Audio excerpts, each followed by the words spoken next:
औज़ुबिल्लाहि मिनश्शैतानिर्रजीम बिस्मिल्लाहिर्रहमानिर्रहीम। हम पढ़ रहे हैं प्रेप क्लास का सबक नंबर 9, 5वां हफ़्ता। सबसे पहले हम यहाँ पे देख रहे हैं कि आ रहा है गैन खा।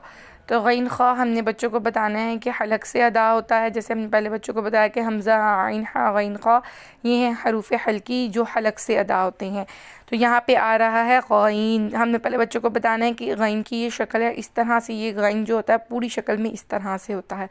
अब हमने नेक्स्ट पे आ रहा है गैन गौ। गैन के ऊपर ज़बर है तो गैन की साउंड क्या है, गैन गौ। हमने ये पढ़ाना है गैन गौ गौरुन। हमने गैन के गिर्द दायरा लगाना है और बच्चों को बताना है कि ये गैन है, ठीक है। उसके बाद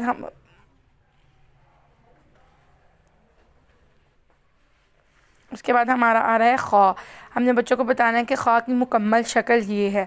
उसके बाद हमारा वर्ड आ रहा है खा खा खाशा। बुन खा के ऊपर ज़बर है तो खा की साउंड क्या है, खा। तो हमने इस खा के गिर्द क्या करना है, हमने दायरा लगा देना और बच्चों को बताना है कि ये खा है और हमने इसमें से लफ्ज़ खा को तलाश किया और उसके गिर्द हम लोगों ने दायरा लगा दिया।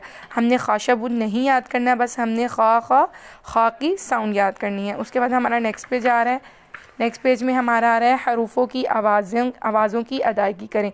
यानी कि जो हमने पीछे हरूफ पढ़े गैन और खा, इसकी आवाज़ों की अदायगी करनी है।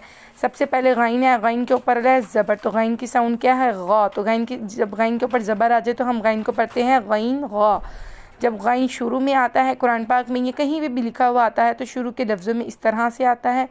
अगर दरमियान में आ जाए, कुरान पाक के में आ जाए या कहीं पे भी लिखा हुआ आ जाए लफ्ज़ के दरमियान में, तो इस तरह से आता है, दोनों तरफ से मिला हुआ होता है। और अगर लास्ट में आ जाए तो इस तरह से आता है। उसके बाद हमारा नेक्स्ट वर्ड आ गया है खा। खा के ऊपर ज़बर है तो खा की साउंड क्या है, खा।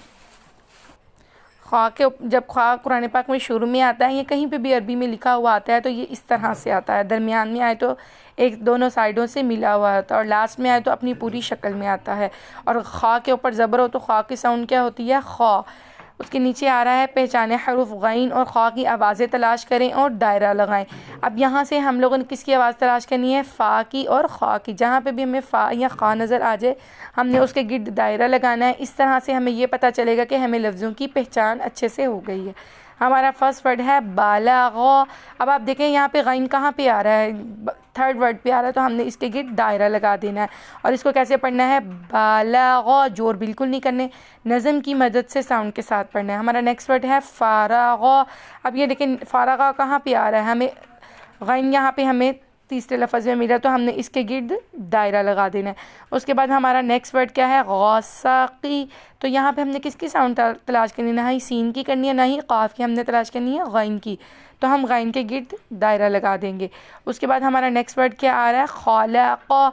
तो यहाँ पर भी हमने किसकी आवाज़ तलाश करनी थी, ख़ा की, और ख़ा हमें शुरू में ही मिल गया तो हमने इसके गिर्द भी दायरा लगा देना है। उसके बाद हमारा नेक्स्ट वर्ड है व ख़ासफ़। यहाँ पर हमने किसकी आवाज़ तलाश करनी थी, ख़ा की, तो हम ख़ा के गिर्द दायरा लगाएंगे और इसको कैसे पढ़ेंगे, व ख़ासफ़, जोरों के बग़ैर पढ़ेंगे, साउंड की मदद से पढ़ेंगे। उसके बाद हमारा नेक्स्ट वर्ड आ रहा है दाख़ल। यहाँ पे हमने ख़ा की साउंड अच्छे से तलाश की और उसके गिर्द दायरा लगा दिया जी। तो हमारा नेक्स्ट वर्ड क्या है, ख़ातम। खा, हम ये फर्स्ट वर्ड खा को तलाश किया और उसके गिर्द हमने दायरा लगा दिया। नेक्स्ट वर्ड है हमारा ख़ासरा। तो खा को हमने ढूंढा और उसके गिर्द भी हमने दायरा लगा दिया। हमने जोर बिल्कुल नहीं करने, हम नज़म की मदद से लफ्ज़ों को पढ़ना है। उसके बाद हमारा नेक्स्ट वर्ड आ रहा है गफ़ारा। तो यहाँ पर हमने गैन की साउंड तलाश की और गैन के गिर्द हमने दायरा लगा दिया। गैन के ऊपर ज़बर हो तो गैन की साउंड क्या होती है, गा।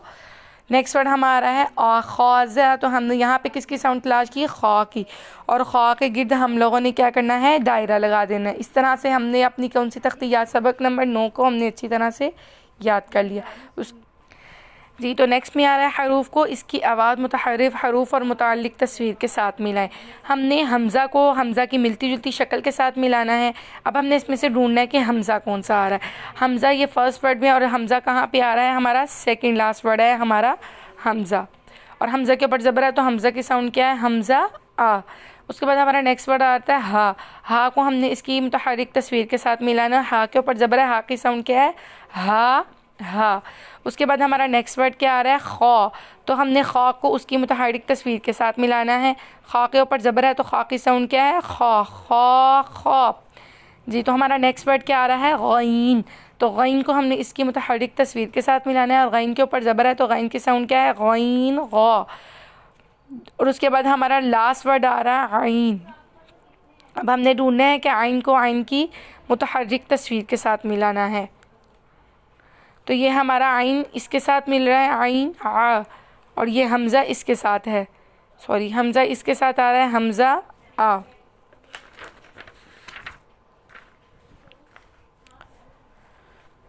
जी उसके बाद हमारी आ जाती है नज़म, जो हमने जैसे पीछे पढ़ी थी ज़बर की नज़म। हमने पहले बच्चों को बताना है कि ज़बर हमेशा हरफ के ऊपर होती है, ज़बर भी ऊपर होती है, ज़ेर नीचे होती है और पेश हरफ के ऊपर होती है और पेश गोल होती है। होंठों से हों चार अदा, यानी कि जो हरूफ होंठों से अदा होते हैं वो हैं चार, म ब व फ। ज़ुबान की नोक से हैं 12, यानी कि जो ज़ुबान से अदा होते हैं वो हैं 12 हरूफ। थ ज़ ज़, त द क़, ज़ स स, ल न र। बीच ज़ुबान से, यानी कि जो बीच ज़ुबान से अदा होते हैं, जब ज़ुबान ऊपर तालु के साथ लगती है तो ज श य। और हैं किनारों से, यानी कि हमारी ज़ुबान की जो किनारे हैं जब ऊपर दारों के साथ लगते हैं, ये वो हरूफ हैं। ज़ क क़। बच्चों को बताना है कि ये क़ाफ बारीक है और ये क़ाफ मोटा है। छे हैं हलक से, यानी कि जो हमारे पीछे हमने पढ़े हरूफ हल्की। छे हैं हलक से, जो हलक से हरूफ अदा होते हैं, अ ह आ, ह ग ख। और आखिर में है अ व य।